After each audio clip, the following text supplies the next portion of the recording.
So once the cables were dropped down the middle, of course, they could just go anywhere, and it didn't matter if they were pleated by the end of the show, as long as it was by the end of the show.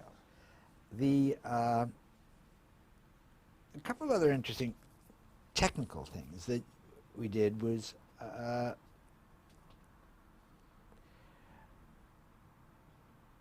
in the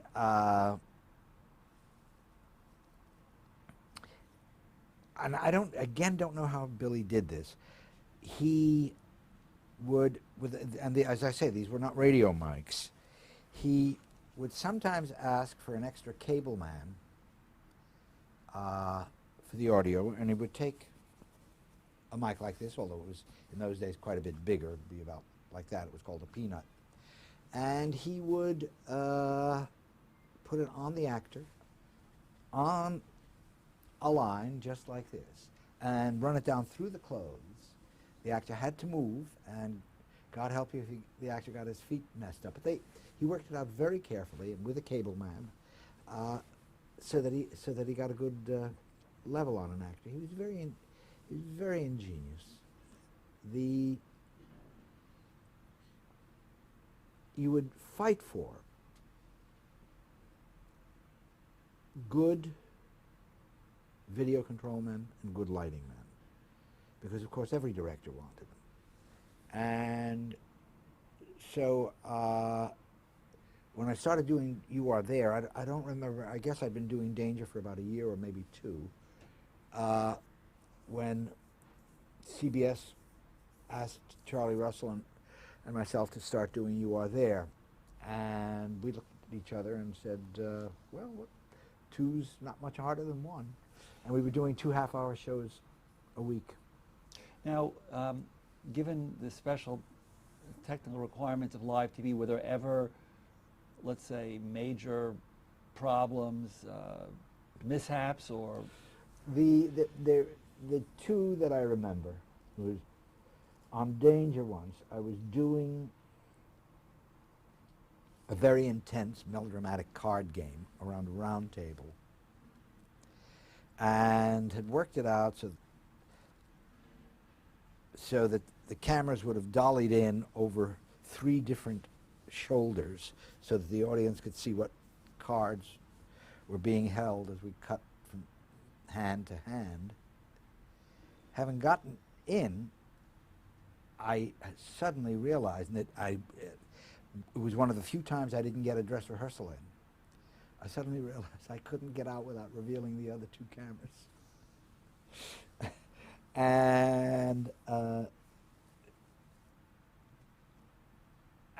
So there was nothing to do but pull 2 back simultaneously, and cut up and back between them, hoping that I could avoid seeing the cameras. But I caught a complete camera with cameraman on camera. The one hilarious thing that I remember was when we were on You Are There, doing You Are There, and it was Walter Cronkite's first big job as an anchor man. It really kind of made Walter, I think, as well it should. He was just wonderful. And we were doing the Burning of Joan of Arc, and we were again in Studio 42. And so we had special effects, and there were no special effects because nobody had ever done it before. So the prop department put these troughs in between branches that could not catch fire, because otherwise poor Kim Stanley would have gone up in flames.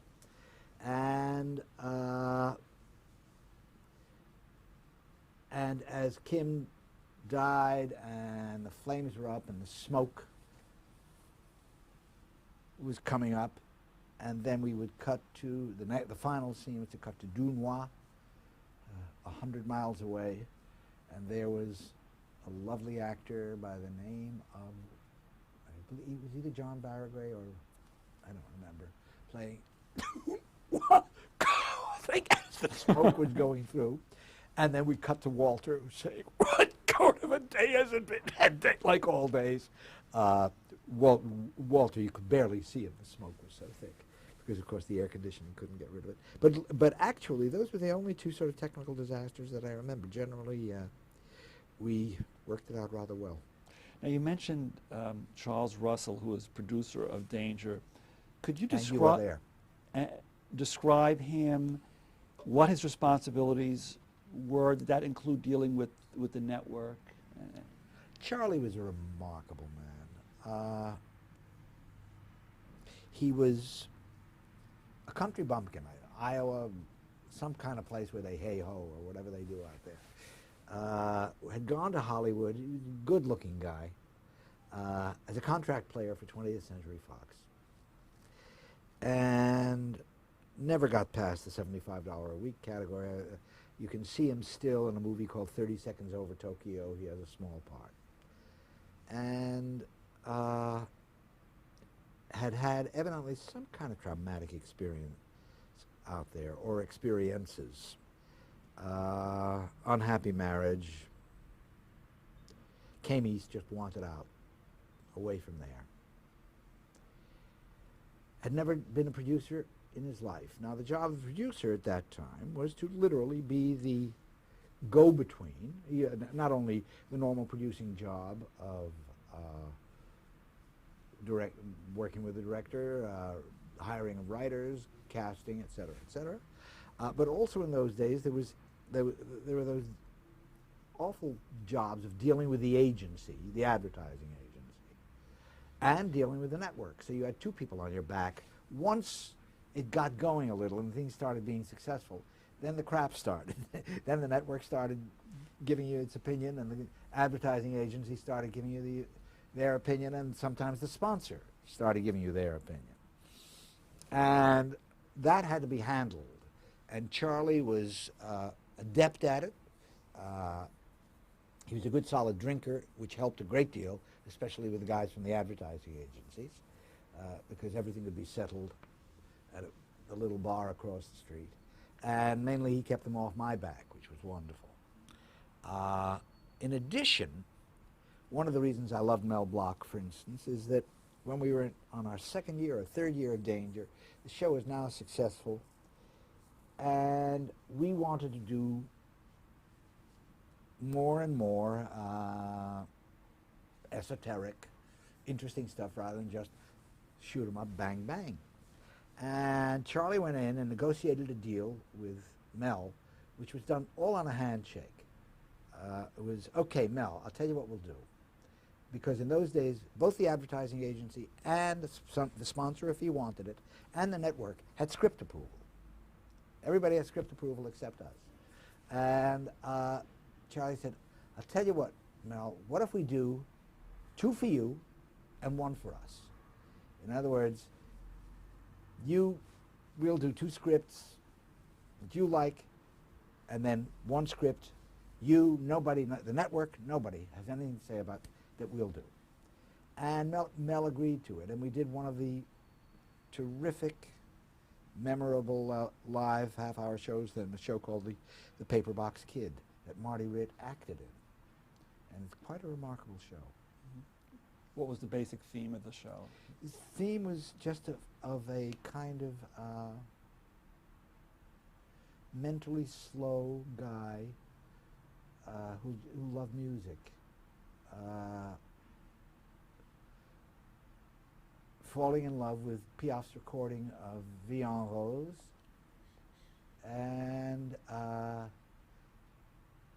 dancing with this beautiful, beautiful girl in a candy store, which had a jukebox, and then being accused of molesting her. And all he had done was wanted to dance with her. It was a wonderful show. Yeah. The actors that you worked with, people like Grace Kelly, James Dean, Mike Wallace, Jack Lemmon, Steve Allen, and others, how did they have difficulties adapting as actors to television? And what was it like working with them? Anything that stands out that you want to share with us? They loved it only because it was a living and a very nice one.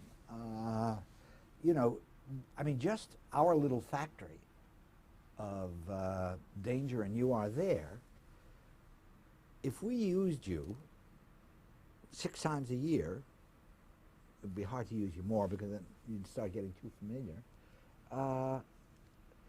It could pay your nut. That could take care of your rent for the year.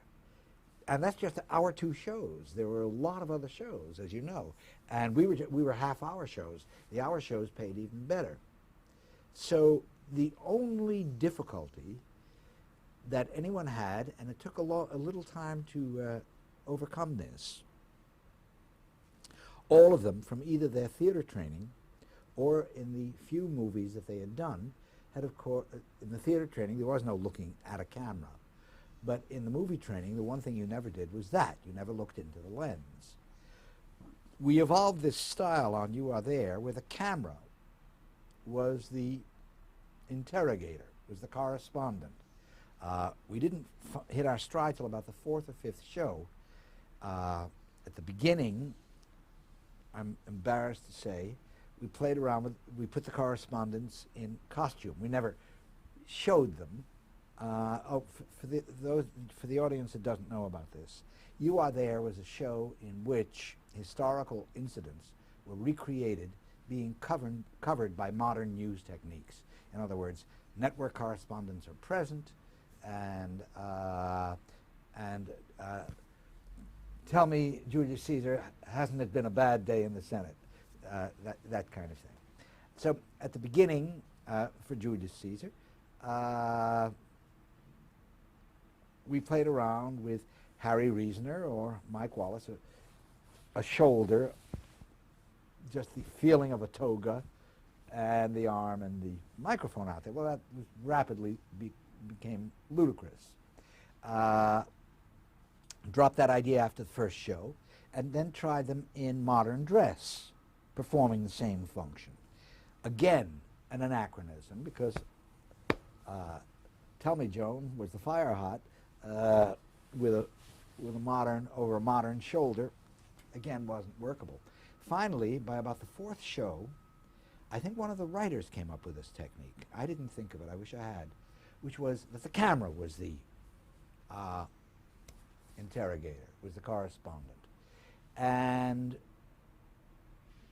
the interview always began with a fresh cut. In other words, if you and I were on a 2-shot, as part of the drama of conversation between us, when Mike Wallace came in, oh, Julius Caesar, and I would turn to Mike Wallace on a separate cut to its own camera. The problem for the actor was that we kept trying to get the correspondents to be as close to the camera as possible so that their eye line wouldn't be troubled. And we found that at the beginning, the first time anybody was ever on the show and had to talk into the lens, they almost invariably dried up. They almost invariably lost their concentration and forgot their lines, because it was such a violation of everything that they had been taught, that their concentration wandered. James Dean, what was it like working with him? It was wonderful. We did I did 2 shows with Jimmy. We did a Danger, and I don't remember what that was about. The You Are There that we did was a terrific show in which he played, it was the death of Jesse James, and he played the wicked Bob Ford, who shot Jesse in the back. And he had all that kind of sultry, Jimmy Dean, not quite looking at you, sulkiness, and it was great for Bob Ford. Yeah. Now, I want to ask a little bit more about You Are There, but first, why did you stop working at Danger in 1955? Did the show cease? The show ended. The show ended, and You Are There had become such a success. Why did Danger end? I think, you know, I think it only ran, if it went as late as 55? Yes. Huh? I think, number one, I think I may have left it before it ended. I think I was just tired. You know, when you're doing 2 shows a week, you're carrying 8 shows up here. There's the show that you're on camera with, right?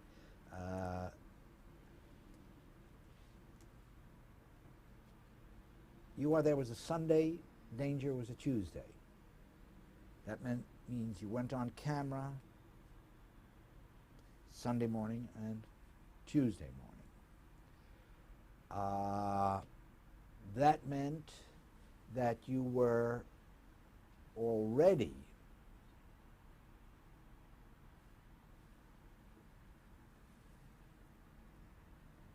working on the script of the show that came up 3 weeks later, working on the sets and costumes of the show that came up 2 weeks later, working on the casting of the show that was coming up next week, plus your 2 shows coming up this week. So you were carrying 8 shows in your head.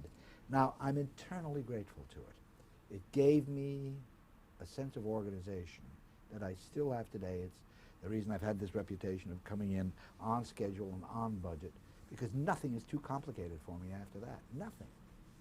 Movies are a snap after that, because this was carrying 8 shows a week in my head. But it did get tiring, and I think after doing it for 2 years, I left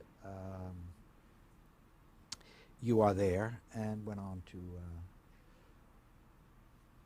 both. I mean, I left Danger, went on to You Are There, but also started doing other CBS shows. Right. Just anything you want to say about the writers that you worked with on Danger, like Abraham Polonsky, Arnold Manoff, and Walter Bernstein? Well, they were the blacklisted group, the eventual blacklisted group, and all 3 of them were writing under their own names on Danger. But there were other marvelous writers on Danger. Arnold Schulman. Paddy Chayefsky's first show was on Danger. And the thing that mattered just so enormously in my own life, because it provided me with my first movie, Reginald Rose, who wrote 12 Angry Men, which was an NBC, became an NBC show, but we had done many shows together. Gee, there were others too, so many others. Would you interact with them and change the script, or did you Not a pretty gr- much go with what they brought you? Not a great deal. There was almost there'd be maybe one conference about a rewrite. You pretty well produced what you bought. Mind you, I didn't get it. It was much like the old system in Hollywood. The director didn't get the script until after CBS had gotten its rewrites, the advertising agency had gotten the rewrites it wanted, and the sponsor had gotten the rewrites it wanted. Then it was handed to you. Just like in the old days in Hollywood, the director came on 2 weeks, 3 weeks before a picture was going to start shooting. Right. We were talking about You Are There. Anything you want to say about, other than what you've mentioned so far, about your work with the correspondents, not only Cronkite, but Mike Wallace, Bill Leonard, Edward P. Morgan, Charles Collingwood? Right. And Don, he killed himself. Hollenbeck. Don Hollenbeck. Extraordinary man who would do the London Sunday Times crossword puzzle using only the vertical or the horizontal, not both.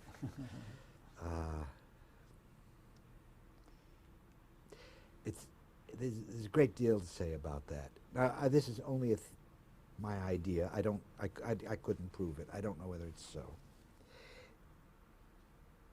That news department, there's a reason for the myth of it. The myth is true. It's not a myth. They were extraordinary. They were great correspondents.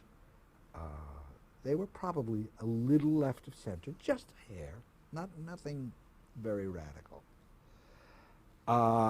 Mostly they were in love with their work and serious.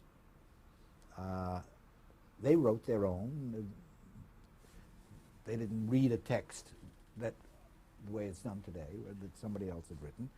Walter would be at that typewriter. Not on You Are There, because it needed a certain introduction, literal, and certain background facts. But on his own show, Walter wrote his own, as did almost all the correspondents. When the blacklist came in,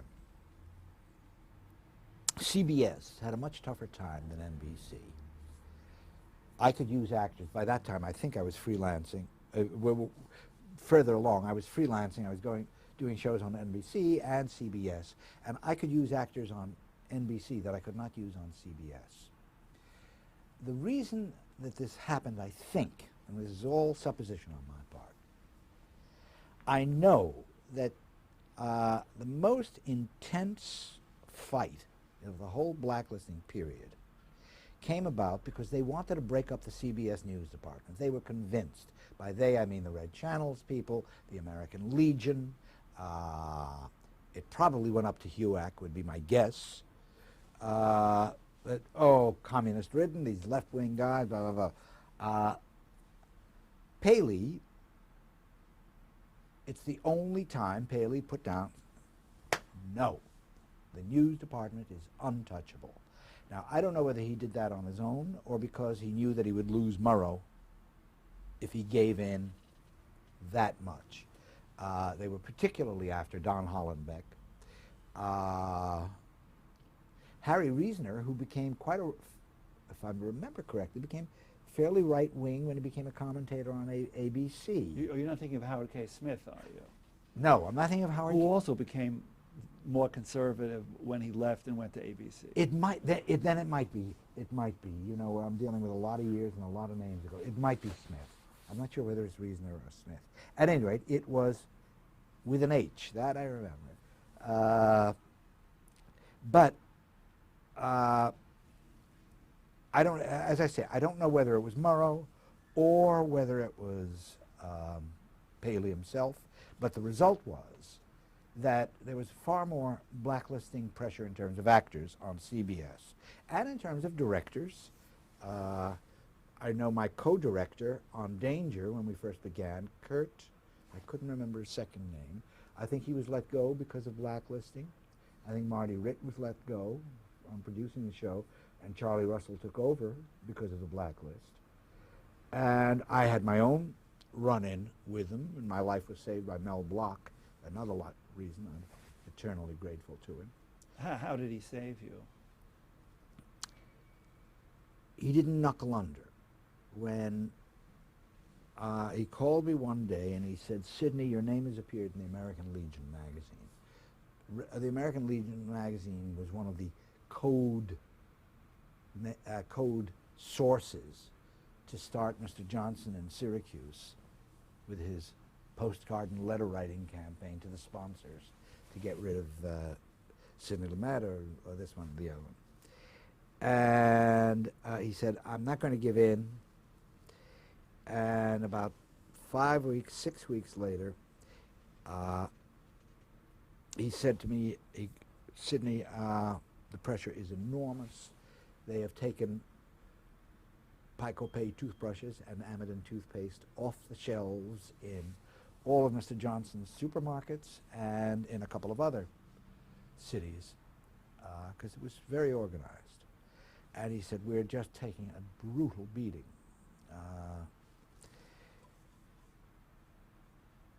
He said, I'd like you to do two things, and if you say no, I will understand. It's totally your decision, and then I will then try to back you as long as I can. But I'm telling you, I've got real troubles. I said, what are the two things? He said, I'd like you to go see Dan O'Shea. And if all goes well with Dan, then I'll talk to you about. He was operating really the CBS internal. He was in charge of blacklisting at CBS. Right, Is exactly. what it amounted to. Everybody was salving his conscience. There were no her consciences to be salved in those days. Everybody was salving his conscience by saying, "Oh no, he's trying to protect your job." The fact of the matter was he was doing the Inquisitor's work for him. And was he the head of General Tire and Rubber? I think he was. He was a great Catholic lay contributor to the church and so on. He was, silly word to use, kosher beyond kosher in terms of his Catholic bona fides. And there were Catholic organizations involved in the blacklisting. And as you know, there was Legion of Decency involved in movie pressures too. And he had been hired by Paley. He had his own office at 485. I came up, I saw him, very civilized man, gentle, nice. Couldn't have had a better conversation. So good, in fact, that I was leaving. I said to him, Dan, how can you do this job?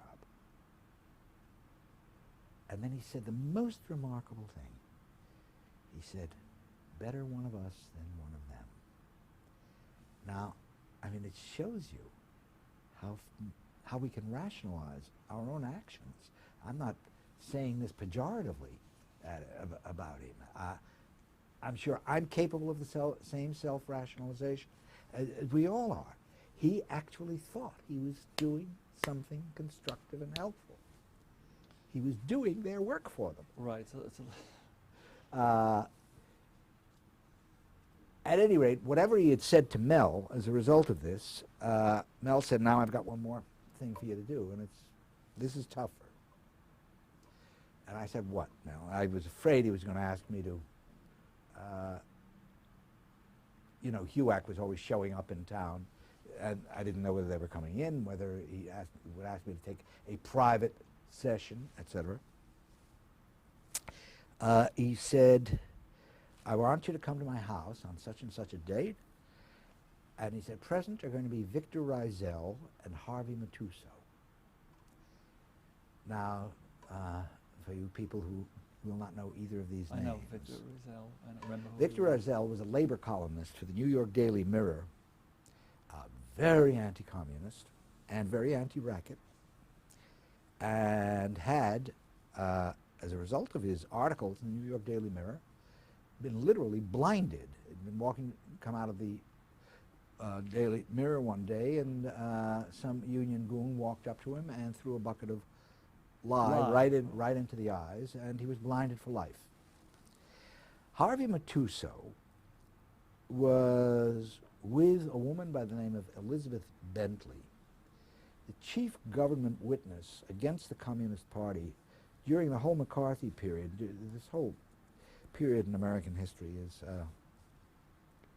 totally shameful. Nobody comes out well. There was something called the Smith Act, which was subsequently declared unconstitutional, which condemned the leaders of the Communist Party. I think there was a 12-member Politburo, as conspiring to overthrow the government of the United States. The fact that it was a violation of the Constitution, that all got settled later. But in the meantime, the government put on trial the 12 members of the Central Committee of the Communist Party of the United States. The chief witnesses against them were Elizabeth Bentley and Harvey Matuso. Why don't we stop here and we'll continue